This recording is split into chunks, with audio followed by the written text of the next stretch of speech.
Hi students and family members, it's Mr. Panza going over or getting set for your data, stats, and graphing test. Let's first take a look at this table right up here. It talks about the different number of candy bars and stickers that are sold through the course of a week, Monday through Friday. And then they've got a couple of questions. You can see all those are there. You can see also, that there are blank pieces to this chart. Total money has nothing to do with what you've seen here, but it does have a lot to do with what you'll see in question 2. So let's first look at the first question where it says, on which day were there 15 more candy bars sold than stickers sold? So in order to determine that, you need to realize what they're trying to figure out is the difference. In other words, we know that there are more stickers sold than candy bars on Monday, but how many? You need to be able to determine which math would help you answer this question.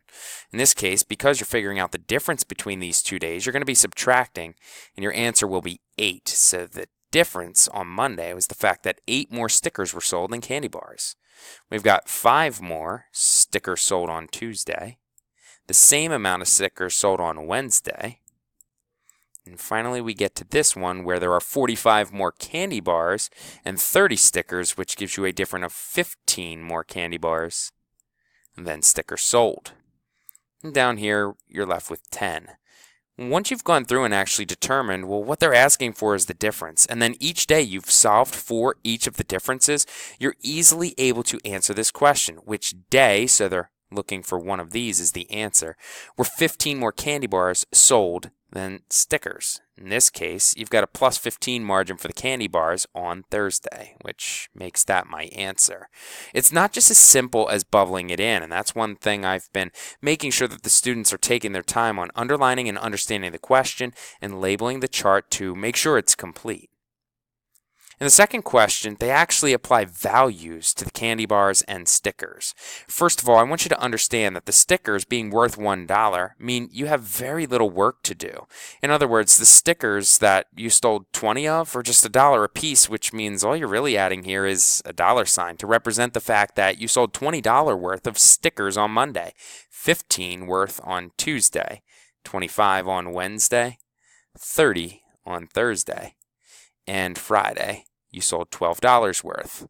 So once those dollar amounts are in, you're good to go. But you have to pay careful attention because this question also says that there were $2 that they were charging for the candy bars, which means you didn't sell $12 worth. You actually sold 12 times $2 per candy bar. You don't want to repeatedly add, so instead you just multiply, and you're able to determine that you made $24 in the candy bars on Monday, $20 because 10 times 2 is Tuesday's worth, $50 on Wednesday because 25 times 2 gets you $50, 45 times 2 would get you to $90 on Thursday, and then Friday would be equal to 44. The problem with this problem is it's going to ask for multiple steps. Now that you have the grand total of how much money there was for the entire week, you still need to add it up. Once you add it up, you also have to add it to the total money you made for stickers that you sold throughout the week. Here are the totals. You can see that after I added the total amount that we've earned in candy bars through the week, I ended up with $228. You can also see that when I added the total amount of money that I sold for stickers, I had $102. But you realize, but they wanted to know what the total amount was through Monday through Friday, which meant then I had one more step to do to add those two together to get my total answer of $330. So keep in mind that even though you have a table, you have a quick question, it doesn't always mean that you're going to be able to look at it like we did for the first one to determine that the difference for 15 was Thursday real quick. This second question has a lot more details, many more steps, and in order to answer those questions, you needed to take your time, label the table or chart, and do all of the math. You can certainly use a calculator for these types of questions, but just make sure you're paying attention to what the question is actually asking you. Please also ignore that you can see I took a question and then doctored it and then forgot to change pens to pencils to candy and stickers. There's a couple other mistakes on this I'll point out in just a bit. We have a chart of people that went to the movies on these specific days, Monday through Friday. And then in order to fill the rest of the chart in, you're actually going to have to read some of the questions. We separate it based on gender. Number of boys on Monday you can see was 16 and girls were 22 that went to the movies. It does tell you in the first question that there were 9 more girls that watched the movie on Wednesday as there were boys, which means you have to go to Wednesday.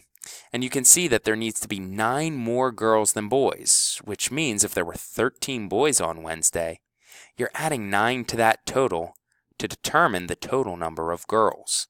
Once you have found that out, you're able to determine the total number of girls and the total number of the entire bunch of people that went to the movies Monday through Friday, which is certainly going to be able to help you out when you have to answer these types of questions again. But you need to understand what the question is actually asking you and how to answer it. So 13 plus 9 is going to get me to 22. You'll be able, now that you've filled that piece in, to answer questions 1 and 2. Moving on to the back. Here's another one of my mistakes. The first question is asking how many more students chose blue than green. Well, you can clearly see that blue is lower than green. So just flip-flop those. How many more chose green than blue? The one thing we talked about with bar graphs, or really any type of graph that has these intervals on the side, is to understand that there's a difference between the main interval, which in this case is 10. Every one of those big bars, the ones I just drew in red, are jumping by 10. And the smaller intervals is that you have to really notice and make note of these small intervals. And the way you do that is by guess and check. So let's see if 1 is the interval they use to go from this point to 10. It can't be, because 1, 2, 3, 4, this would have to be worth 5. In case 1 doesn't work, try other numbers that you can skip count by, which in this case would be 2, and that's the answer. 2, 4, 6, 8, 10. That works. 10, 12, 14, 16, 18, then 20. It works to 22. Then, once you have all of the things, go back and label it. There are 2 that are black, 10, 12, 14, label pink that are 14, 20 to 22 are green. I'm doing this just because I determined the interval and I went back and labeled the graph. 2 less of 20 would be 18, blue, and this one is the only one that's right there on the marker of 10. Now that you've labeled the graph, you should be able to easily solve some of these questions. How many more students chose blue than green, or like I said, more green than blue? You've got to go to green, which is 22, subtract the 18 of blue, so your answer is going to be 22 minus 18. Again, if you have access to a calculator, feel free to plug that in. It's more about being able to understand tables, charts, and graphs. Compared to the last year half of the amount of students selected red, how many students selected red last year? This is a clear skip. We don't actually have any information that goes with this type of question, so you skip that one because this doesn't reference any other year except for the graph you see. How many more students chose red over blue? Go to the red. That's 10. Blue is 18. Please flip-flop those again. You've got to take 18 and subtract 10. Didn't mean to make this any more confusing than it needed to be. Finally, a bar graph.